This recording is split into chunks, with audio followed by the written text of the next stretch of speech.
End gun violence! No more silence! End gun violence! No more silence! End gun violence! Woo!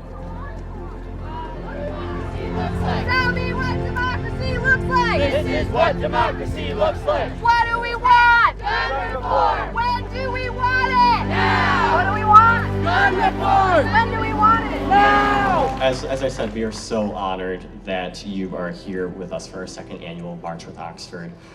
Thank you for coming out. It means a lot to us that you're able to be here to honor with action. We are the hosts of today's march alongside End Gun Violence Michigan, Moms Demand Action North Oakland, Huron Valley Indivisible Chapter, and March for Our Lives Michigan. No Future Without Today is a survivor-founded social welfare initiative with the intent of curbing gun violence through sensible gun reform, as well as expanding quality, affordable mental health care access. We believe that gun violence isn't a black and white issue. It isn't an either or. It's nuanced and requires a myriad of solutions.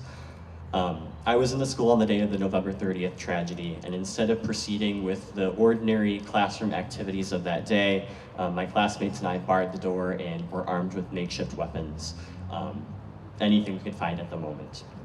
Later that day, I learned that Hana St. Juliana, Tate Madisyn Baldwin, and Justin Schilling didn't make it home, and that 7 others were injured, including a teacher. For weeks, I refused to accept the reality of the situation, struggling with my thoughts and actions, and wondering how this could happen at any school, let alone mine. A few months passed, and I remember calling a friend after the tragedy in Uvalde saying that we cannot wait. We have to do something. We cannot let this continue to be our reality here in this country. And after countless late-night Zoom calls and preparation time during class, my classmates and I founded No Future Without Today. So I'm now going to turn it over to Madeline Johnson to talk about today's March with Oxford. Okay.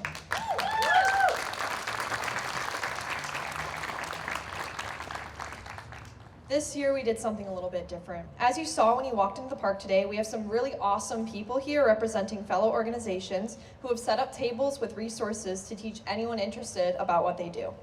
Today, we're proud to have partnered with the Veterans Association here to talk about suicide prevention and safe storage.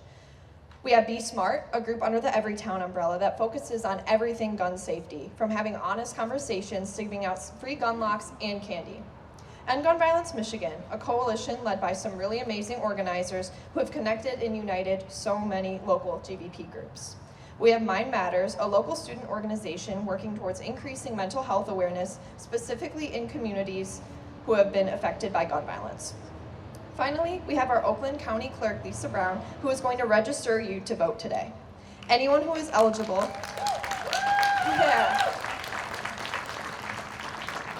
Anyone who is eligible, please make sure you stop by her table and register because your vote absolutely does matter. I would also like to extend a big thank you to all of our volunteers because this event could not have been possible without you. There is so much work that goes into planning and hosting a march like this one, and we greatly appreciate anyone who is helping. There were so many people who helped tremendously who aren't even here today, so thank you to everyone who donated to us as well. The last thing I'm going to talk about before I hand it back over to Dylan is our new apparel. We have some free shirts here today, like I mentioned, but we've recently set up an online shop with new designs. We only have one up right now, which is the shirt I'm wearing. These shirts come in orange, black, and multiple shades of blue. All proceeds and donations go to our organization. The money we earn always goes towards events like this one, lobby days, and supplies we may need. There are multiple QR codes posted around the park that you can scan to get to our website.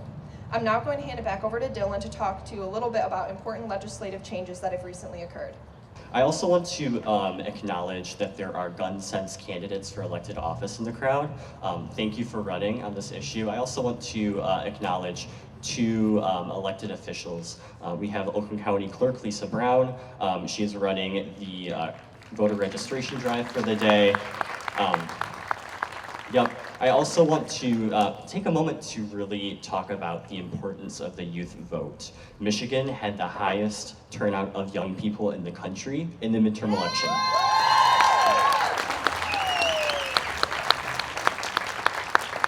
Young people care, and they're showing up for really critical issues such as gun violence.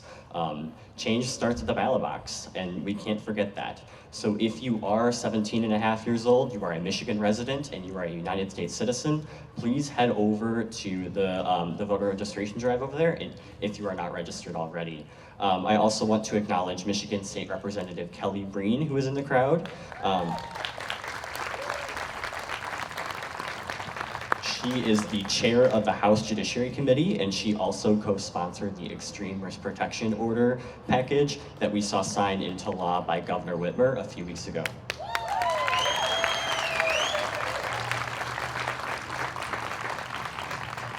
Speaking of red flag laws, we have made incredible progress here in Michigan in the past few weeks. And this has all happened since we marched this time last year. There was a time when we thought that this could never happen, and advocates were hoping that we would make progress on this issue. We've been pushing for extreme risk protection orders, secure storage laws, and universal background checks for years. Now we have them in place. They will save the lives of Michiganders in mass violence, domestic abuse, suicides, and everyday community violence. And it's just the foundation of much more legislation to come.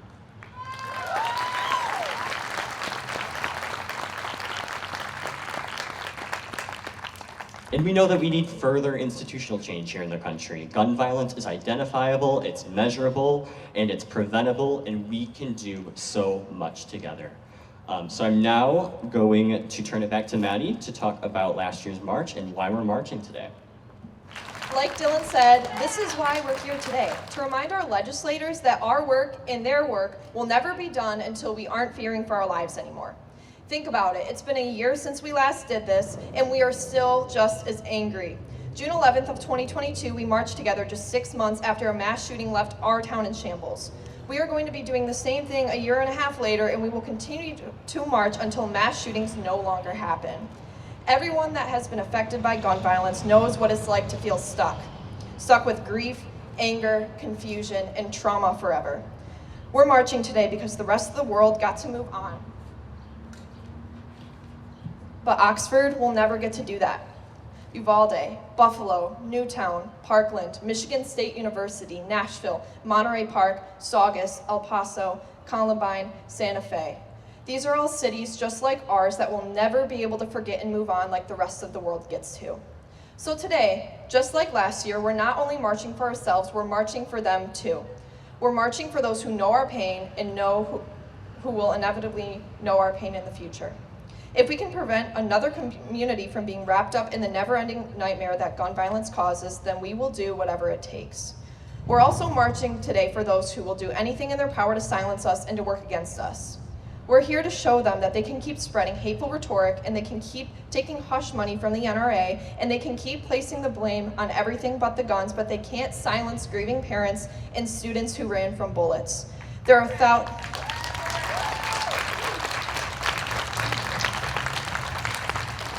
thousands of young people in this country who were forced to grow up in an instant when gunmen entered their schools. But now that we understand how the world works, we understand that if you won't give us a seat at the table, we'll build our own table. And finally, we're marching today for those who no longer can, for the people we love who are taken from us so violently and so soon. So as you walk with us today, think about everything that was taken from them. This isn't fair and it shouldn't be normalized, but it doesn't have to be anymore because we are the future and we have the power to build a better world. And that starts right here, right now with all of us. Let's hear from our guest speakers. My name is Sherry Masson, and I'm here today representing Indivisible Huron Valley and statewide Indivisible Michigan. I'm here because Indivisible's core values include gun violence prevention, but honestly, I'm here as a mom. A mom who sat watching the evening news on April 20th, 1999, and saw video footage of high school students running for their lives out of Columbine High School in Littleton, Colorado. I remember distinctly watching a video clip of 2 boys hanging from the ledge of a second-story window, and instantly I imagined these were my 2 sons. For me, it was an awakening to the potential danger of guns in America Now, it seems incredible now, but it was a fear that was non-existent in my privileged life at that time. I learned that 12 students, one teacher, were shot and killed by 2 of their classmates, and 25 others were wounded that day. I knew I had to do something, but I wasn't an activist, and I had no idea what that looked like at that time.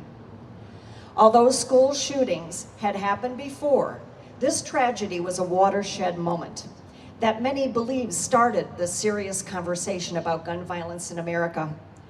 Columbine and the other events pushed elected officials to pass the Brady background bill and inspired one of the largest coast-to-coast marches in the country's history, the Million Mom March. The kids of Columbine were on my mind when I hopped on one of those hundreds of buses that went to Washington, D.C. on Mother's Day 2000. I hope you will allow me to just take a minute and read the names of the students and the teacher who were lost on April 20th, 1999. You know, it's been a while since we've heard their names. Cassie Bernal, Stephen Kernow, Corey DePuter, Kelly Fleming, Matthew Ketcher, Daniel Mauser, Daniel Rohrbaugh, William Sanders, Rachel Scott, Isaiah Scholes, John Tomlin, Lauren Townsend, and Kyle Veliquet. I want us to hear and listen to those names. These kids from Columbine High School, they would be in their mid-40s now, with families of their own, and in the middle of their careers. I'll never forget them. And that was 24 years ago. For 10 years, those of us in Michigan who took the bus that Mother's Day in 2000, we worked to stop concealed carry in Michigan. We worked to stop Michigan's version of stand your ground. And we were completely unsuccessful in stopping them both. But along the way, our presence kept the conversation going, and we worked to keep the memory of the victims and the families of Columbine, Virginia Tech, and other mass shootings alive with our demonstrations and testimonials. After the shooting at Sandy Hook Elementary in 2010, Moms Demand Action was formed and became the next wave of activists who brought the energy and the organization to get the real results we're seeing today. And now we have no future without today. March for Our Lives, Students Demand Action, a new generation of activists. And even though I wish from the bottom of my heart that these groups didn't have to exist, and somehow these activists before you could have made days like the Silence for Violence Against Violence unnecessary. But I know this generation isn't going to let us forget their classmates who lost their young lives. They will rise to the occasion, and with the support of a coalition of people old, young, from every demographic, they will take us closer to a country where gun violence is rare, and kids will no longer be traumatized by active shooter drills.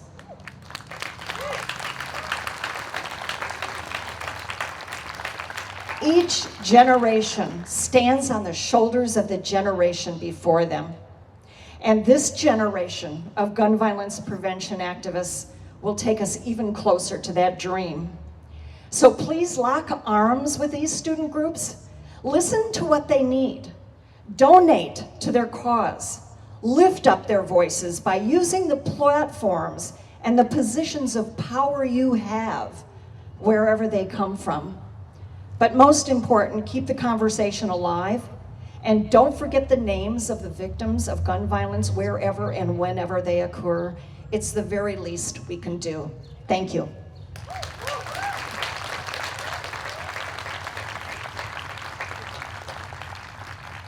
Hello everyone, my name is Julia Begley. I am 16 years old and I'm a student at Oxford High School.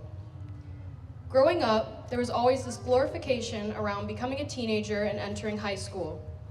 Being a teenager comes with new responsibilities, ones I've anticipated my entire life.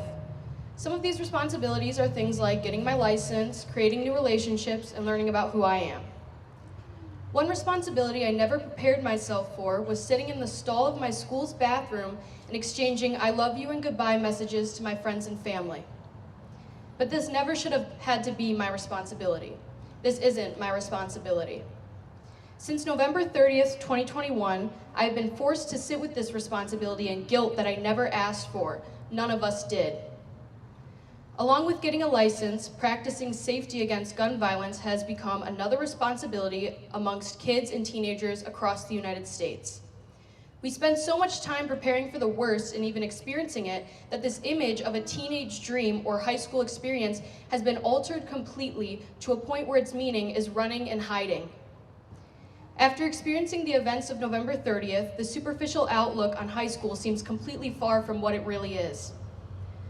One thing I am constantly told is that I know nothing, that I'm too young and I don't know what I'm talking about. And you're right, I am too young, and I was too young to pray that I would live, too young to hear what I heard, too young to see what I saw, too young to mourn the loss of my friend, and too young to have to step back through those doors for the next 3 years of my life.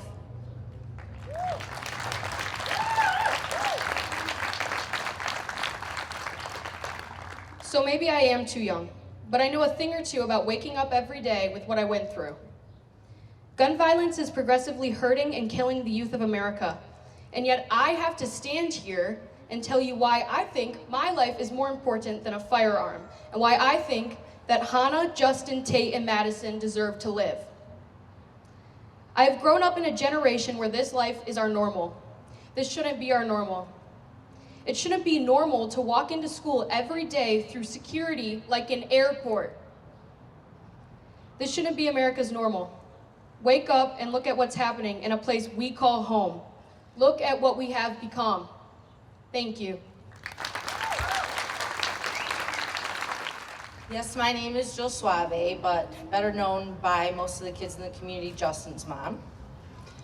Thank you so much for everybody who's here today, all the groups.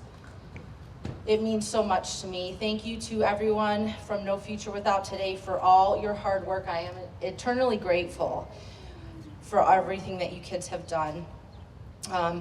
Justin was the most loving, kind, funny, hardworking, real, uplifting, positive, and caring person that I've ever met. I'm not just saying that because I'm his mom. His 17 years on this earth were a gift to me and to everyone who knew and loved him. He spent his final moments protecting a fellow student. He was put into a position that no 17-year-old should be in. He saved 6 lives with organ donation. He should be with us here today. They all should. Justin, Madisyn, Tate, and Hana didn't deserve the fate that they received. There were many people involved that could have prevented their untimely deaths. One fact that is quite clear to anyone who's been following the story is that if the gun used to murder my son had been locked up, there's a really big chance that he would be here with us today.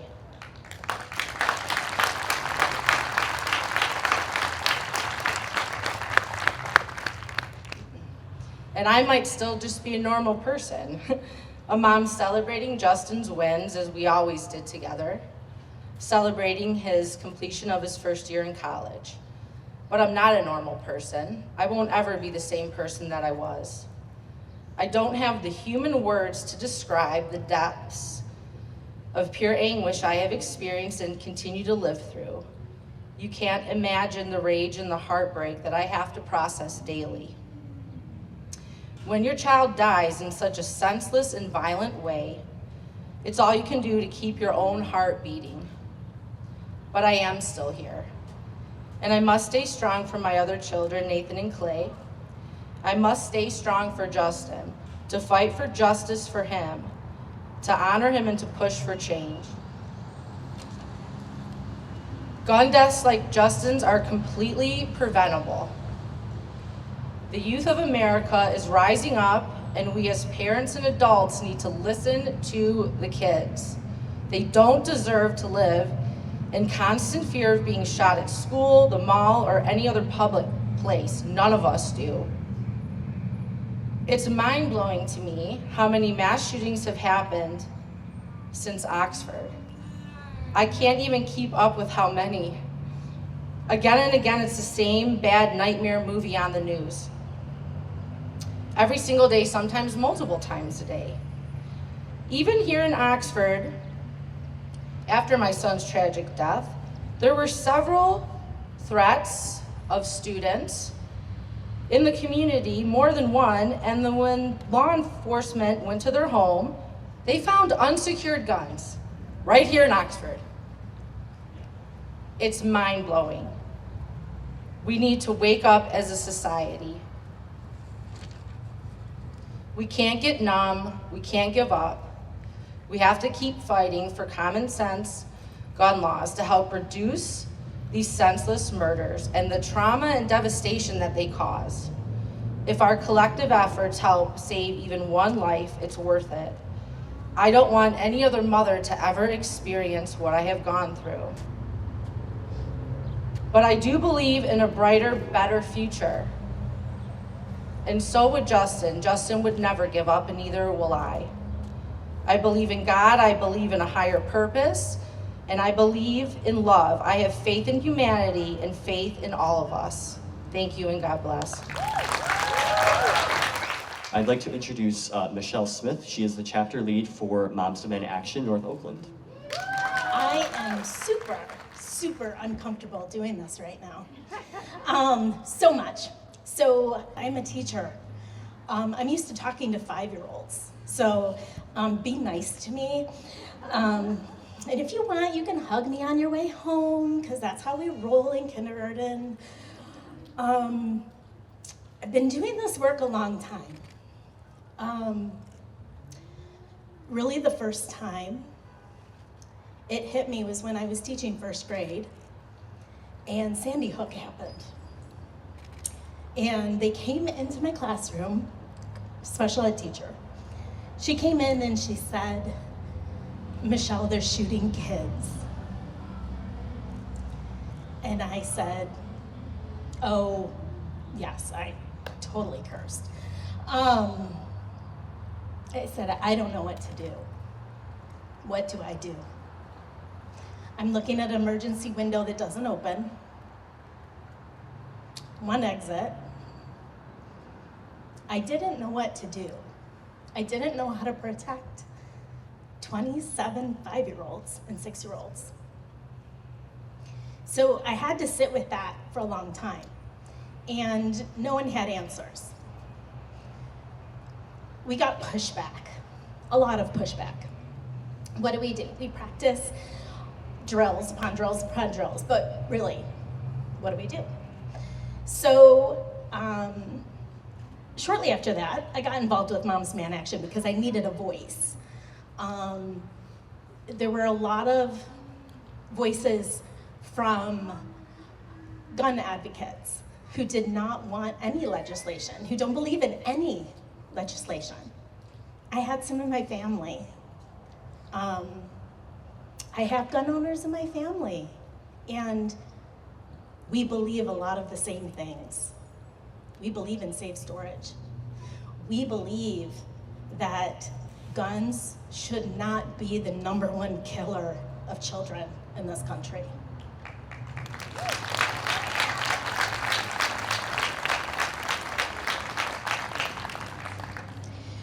We believe that there is no reason 120 Americans should die every day from gun violence. We also believe that these are all things that can be prevented. And these are coming from my family members who are lifelong gun owners, hunters, from North Oakland County, from right here. So the sides are not that far apart when it comes down to love. And maybe this is my rose-colored glasses because of where I am each day. But again, we need to be leading with love and speaking to legislators and making them understand that the people we love have been taken from us. They've been stolen from us. And they need to hear it. They need to hear all of us. And I love marches. I love it. I love that it gets exposure. It's not enough. We have to do more. We have to do this work every single day. I've been doing this, like I said, 6 years. I'm exhausted. The first movement in Michigan was obviously this past year, and that's 40 years without any gun sense legislation in the state. That's like, I'm not gonna tell you how old I am, but I was like this big, right? And that is huge. And so much of it is because the people of our generation right here, we're finally saying enough. We're pushing back against organizations like the NRA. I can tell you that Moms Demand Action now has more supporters than the NRA.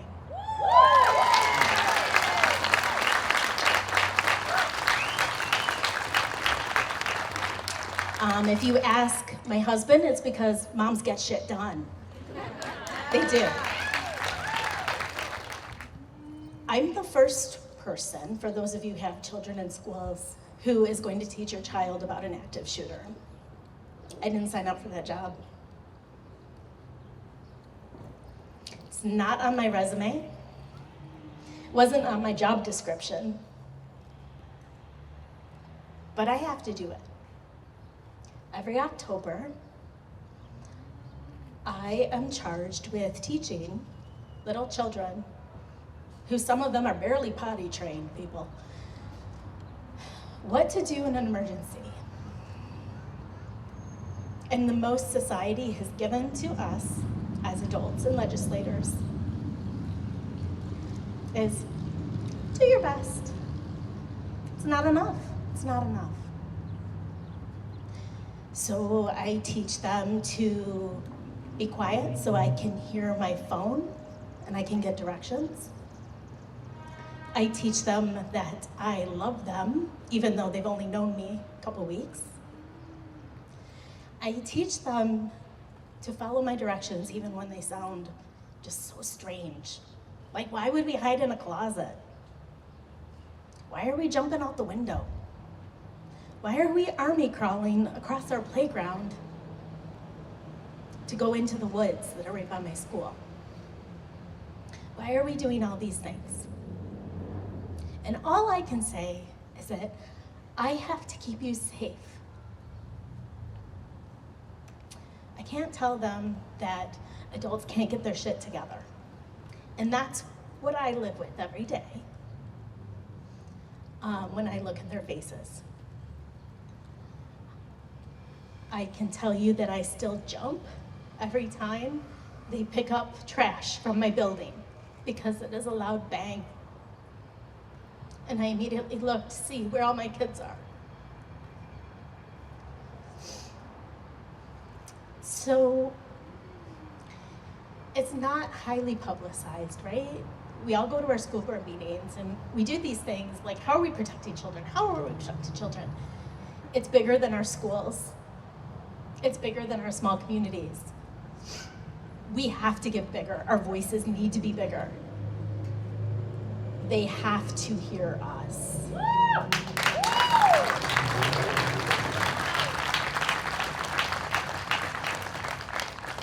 For 6 years, I've been hitting my head against a brick wall waiting for legislation and people to listen. So here's what we do. Take out your phones, text 64433. And this can be through college. Text the word students. 64433. Text students. That's gonna link you up with Students Demand Action. You'll get updates, alerts on national action as well as Michigan action. It's a public school and you are the people, okay? So don't stop. Thank you. Good afternoon, fellow changemakers. It's great to see you all. My name is Charlotte Plotsky, and I am a student activist from Michigan State University, and I am here today for Brian Frazier, Alexandria Werner, and Ariel Anderson.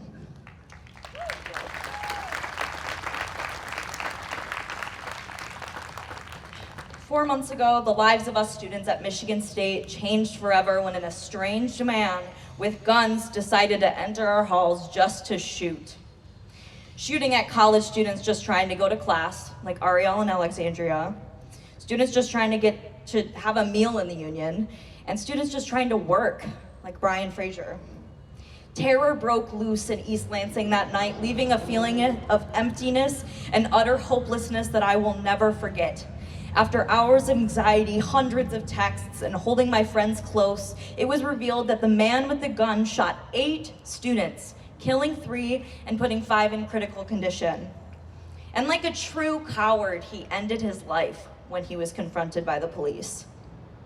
How typical. I mean, are we even surprised? Because I wasn't. When I saw the headline, I wasn't surprised. Because let's get to the point. We are all here because we are all too familiar with the American problem that is gun violence. We are here because we believe that enough is enough. We are used to these headlines that appear on our social media feeds every afternoon about another school shooting, and we don't even bat an eye when it's revealed that the shooting was conducted by an AR-15. We are used to the victims being as young as 4 years old. When we hear about a shooting in an urban area, we go, well, that city isn't that safe anyways. I mean, shootings happen all the time. How is that normal? How is that normal? Other countries with much larger density populations, they don't have this issue. How have we been desensitized? Fun fact, I initially went into MSU as a music education major. I grew up with 2 teacher parents who are here today supporting me. You guys are my rocks. I grew up with them in a dream to make music in a classroom every day. After the shooting here in Oxford, I started to second guess my choice. But once Uvalde happened, I decided not to continue with the degree in education because I was filled with a rage that couldn't be contained. A rage that compelled me so much as to change my career path completely. A rage that is still burning inside me to this day. I needed to be on the front lines of this movement and work every day to change what keeps happening. Of course, this rage only grew when Alexandria, Brian, and Ariel were shot dead for simply existing on my college campus, on their college campus. Losing them was completely horrible. As Spartans at Michigan State, our community is so strong. They are Spartans. They will always be Spartans. They will always be in my Spartan family. I found my calling to be public service and contributing to change through communications. But I'd be lying if I said this dramatic career change wasn't also due to fear. I didn't want to conduct the lockdown drills every week as a teacher. I didn't want to look in the eyes of my students and tell them what they can use in the classroom to best defend themselves. I feared a day would come where I'd be shot at my job, or that I'd have to tell students that everything would be fine, even if it wasn't. I feared I'd be forced to carry a gun. I feared I'd return to a classroom with empty seats. Our country has failed us. As technology evolved over time, lawmakers failed to adjust laws accordingly. When the Second Amendment was written, guns took 30 seconds to load and shot 1 bullet at a time. Authorities say that it took 5 minutes for the Oxford shooter to shoot 11 kids. The shooter, of course, wielded an AR-15. An AR-15 is a weapon of war that does not belong in a well-regulated militia. Our lawmakers failed us the second this weapon entered the common population. We need to crack down on the gun lobby and ban these weapons immediately. Why are we waiting? It is already too late. Already too late. Our founding fathers created a country that gave power to the people. So what's stopping us from taking it? If we are angry, let's do something about it. Young people, I'll start with you. Run for office. Do it. Run for office. Why not? Why not? I am looking into this crowd and beside me, and I see the leaders of our nation. I didn't say future leaders. You are leading now. You are the leaders of our nation. Do not let anyone tell you that your voice is too small or that you don't have enough experience or that you're too young. You are not too young. You are powerful and you matter. If you are 18 or older or 17 and a half to register, vote in every single election, every single one. Get your butt out there and vote. Absentee ballot, it's easy. And if you're under the age of 18, do not let anyone tell you that you're too young. I see you guys. I see you. Your voices matter. You're not too young. You're not. And older people, it is never too late. You guys like to say that you, or not like, but you always say that you failed us, that it's your fault that this happened. But it's not too late to help us elect lawmakers who care about us, lawmakers who aren't chained to the gun lobby or their own greed. Just keep advocating for change and keep showing up. We need you on the front lines with us. So thank you. Thank you for being here. Thoughts and prayers have never been enough. Thoughts and prayers won't bring back Madisyn, Hana, Tate, Justin, Alexandria, Ariel, Brian, and the thousands of other innocent victims of gun violence. They won't take away the survivor's guilt, the nightmares, the PTSD, anxiety in large crowds, fear when you hear a snare drum. If you take away anything from today, remember that you hold more power than you know. Keep fighting. When I said you were all change makers, I meant it with my whole heart because we are all Spartan strong and we are all Oxford strong forever. Thank you. My name is Nikki Barnett, and I have been a math teacher at Oxford High School for 16 years. On November 30th, 2021, my life changed, just like many of you that are here today. It was passing time after lunch. The music sounded over the PA, indicating that students had 1 minute to get to their next class. The music was loud, and I recall being on a phone call in my classroom as I had no students that hour. Abruptly, a neighboring teacher ran into my class and shut the door. As I approached the door to try to open it and see what was going on, he grabbed the handle and informed me that he didn't think that was a good idea. I quickly began to hear gunfire, and it was getting closer. I dropped my nightlock in, and we began Alice protocol. I would later find out that the shots I heard had already struck many students and fatally struck our beloved Tate, Hana, and Madisyn. I heard the continued shots right outside my door and learned one bullet hit one of my best friends next door as she put her nightlock in.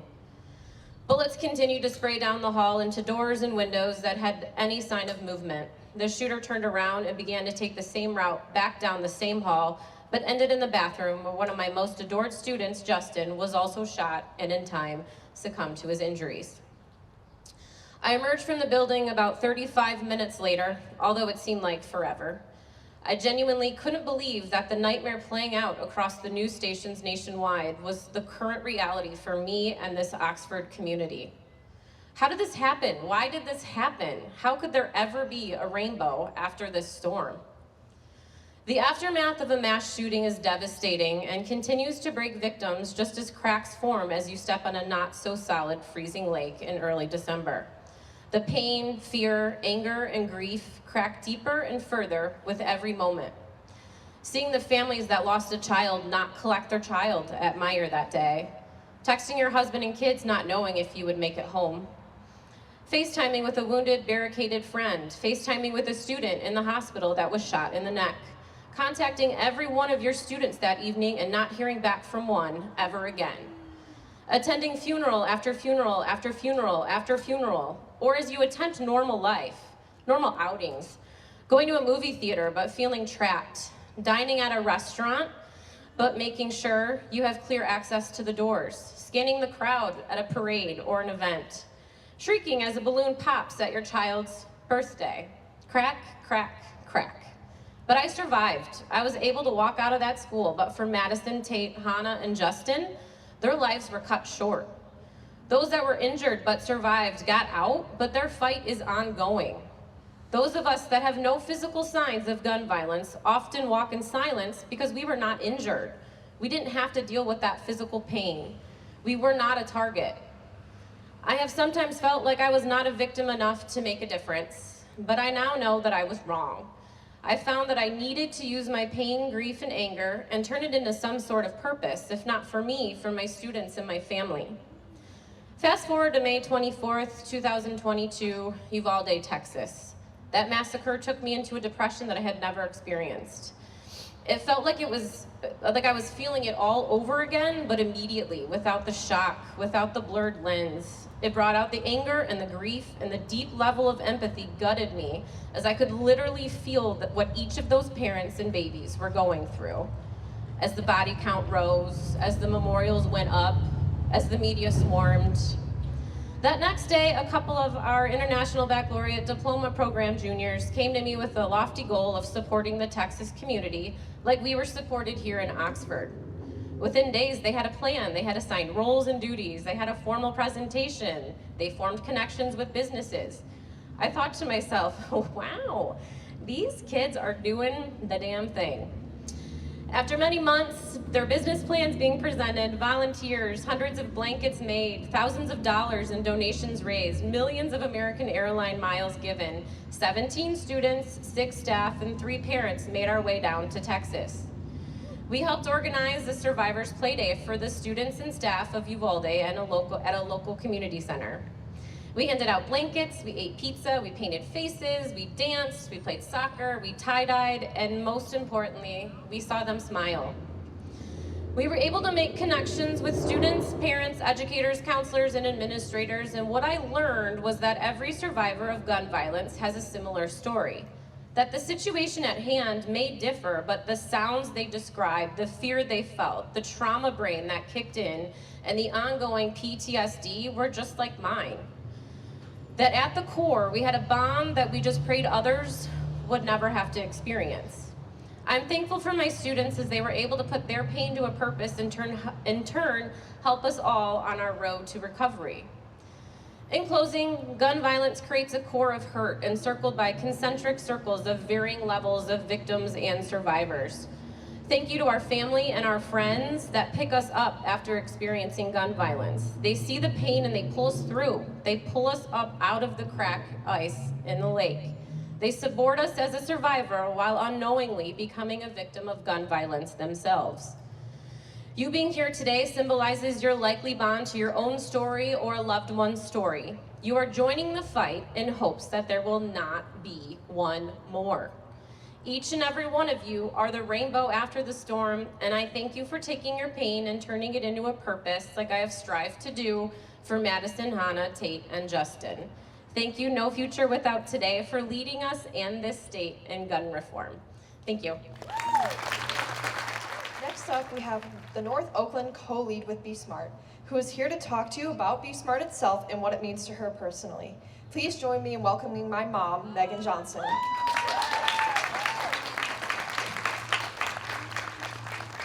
Hi there. Good afternoon, everybody. Like most of the others before have spoken, I just want to thank you all for being here today to support this incredible group of youth advocates. Can we give them another round of applause?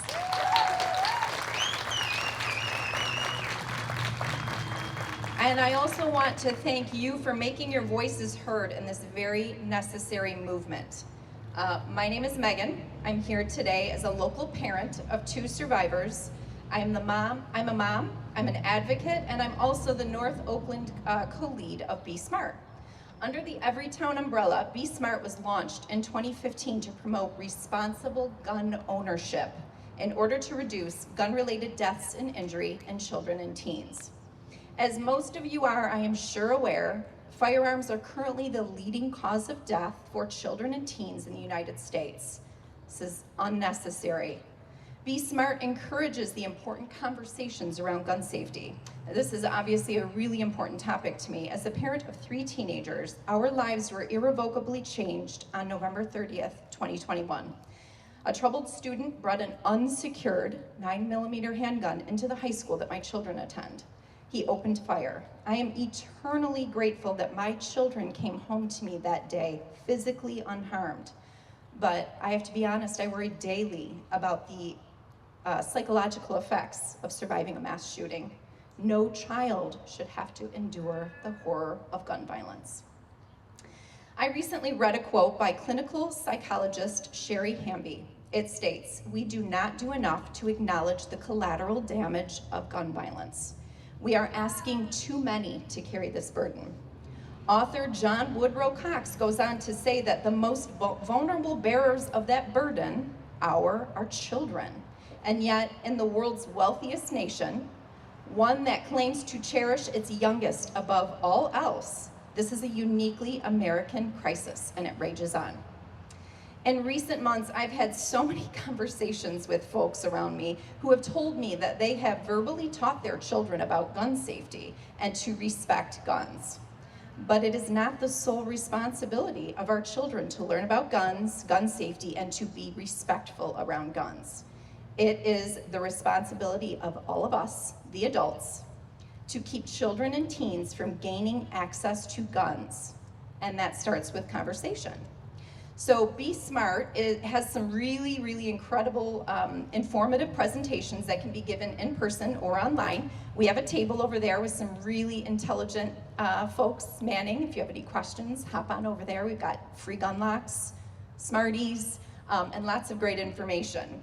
But we show up to events like this. We hand out gun locks, we hand out candy, like I said, and we just have important conversations with people about safe storage. I'm not going to share the full Be Smart presentation with you today. That would take too long. But I'm just going to say a few words about Be Smart and just tell you about its importance. The SMART in Be Smart is actually an acronym. So secure, model, ask, recognize, and tell. Secure, that one is pretty obvious. So we just teach folks to securely store all firearms in your home and in your vehicles. I don't know if that's an obvious one to everybody, but it never occurred to me until more recently that some folks do carry in their vehicles and maybe don't secure that gun. So secure them. They should be locked, unloaded, and the ammunition should be separate. Model. Model is just modeling responsible behavior around guns. Ask. We need to start removing the stigma surrounding conversation about gun ownership. So when your child goes to somebody's house, you might ask, does your child have any food allergies? My kid has this food allergy. We need to ask about unsecured guns in homes where children and teens will be visiting. So even if you are not a gun owner yourself, your child will likely visit or ride in a car with someone who does own a gun. So ask, how do you store your firearms? We need to also recognize the role that guns play in suicide. And then we need to tell everybody we know all about Be Smart and how safe storage does save lives. We know this. So I know that personally, safe storage could have prevented my children from enduring school gun violence. I don't know the long-term effects that school gun violence will have on them. But I do know that sending my thoughts and prayers just wasn't enough for me anymore. Sitting on the sidelines while my child fights for a country free from gun violence was not an option for me anymore. I volunteer with Be Smart so that maybe one less child will be impacted by gun violence through safe storage. So once again, thank you to everybody who showed up today to support, to listen, to march, and to say enough is enough. Thank you. Thank you so much, Megan. We've had some really remarkable speakers here today. Let's give it a round of applause for them once again. So, up next, I'm going to invite Sean Wilson up here. He is going to talk to you about how you can take action, and then he's going to lead us in the chants.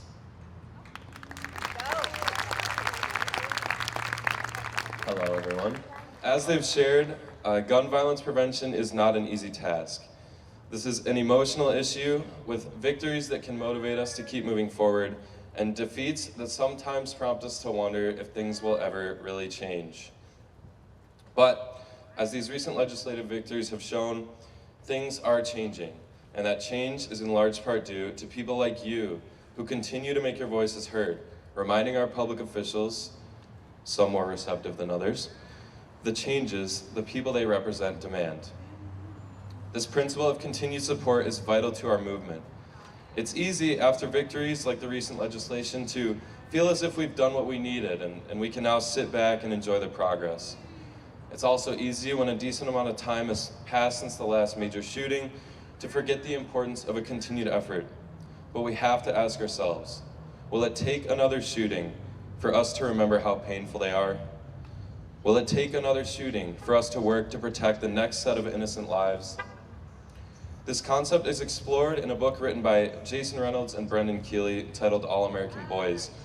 And while the subject of the book is police brutality, the following excerpt still applies. It goes, "Would I need to witness a violence like they had, or they knew again, just to remember how I felt this week? Had our hearts really become so numb that we needed dead bodies in order to feel the beat of compassion in our chests? Who am I if I need to be shocked back into my best self?" We have to find this energy within ourselves, and by attending this march, you're all doing your part. Now take it upon yourselves to pour that energy into those around you who are having trouble finding it, those who have the seeds of passion within them, but need water for those seeds to bud into visible action. Be that water and use your energy together to continue action. Find ways to support reforms in Michigan, like strengthening domestic violence laws, so no one convicted of domestic violence can possess a gun for a certain period of time.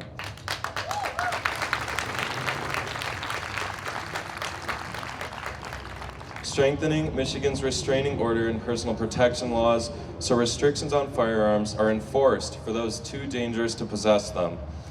And investing in community violence intervention to stop cycles of violence in our cities.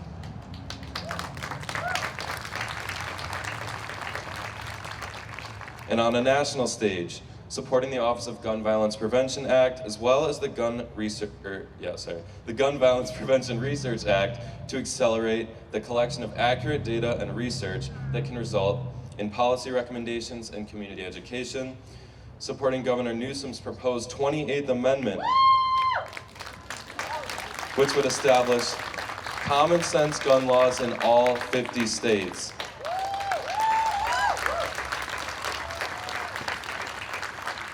And of course, an assault weapons ban so we can protect our communities from these weapons of war.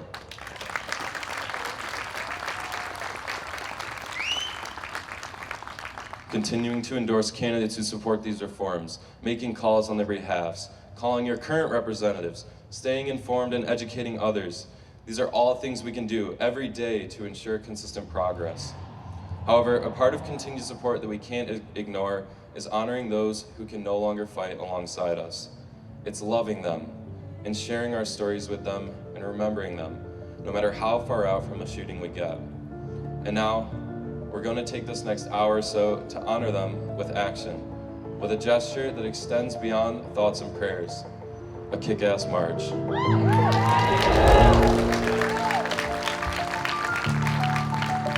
But every kick-ass march needs some kick-ass chants. So let's learn a few. What do we want?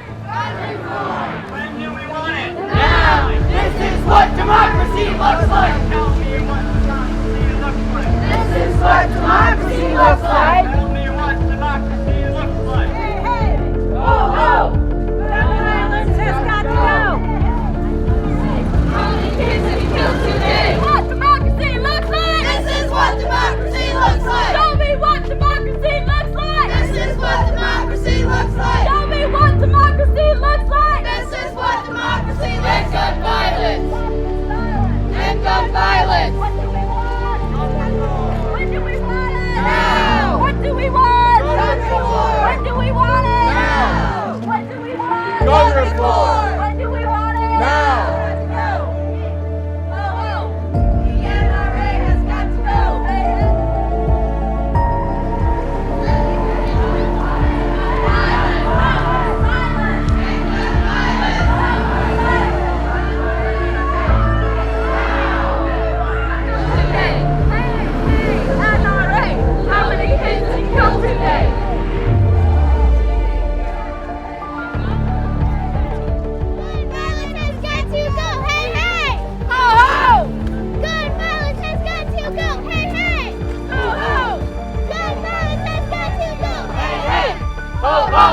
Gun violence has got to go! Hey, hey! Ho, ho! Gun violence has got to go! Hey, hey! Ho, violence has got to go!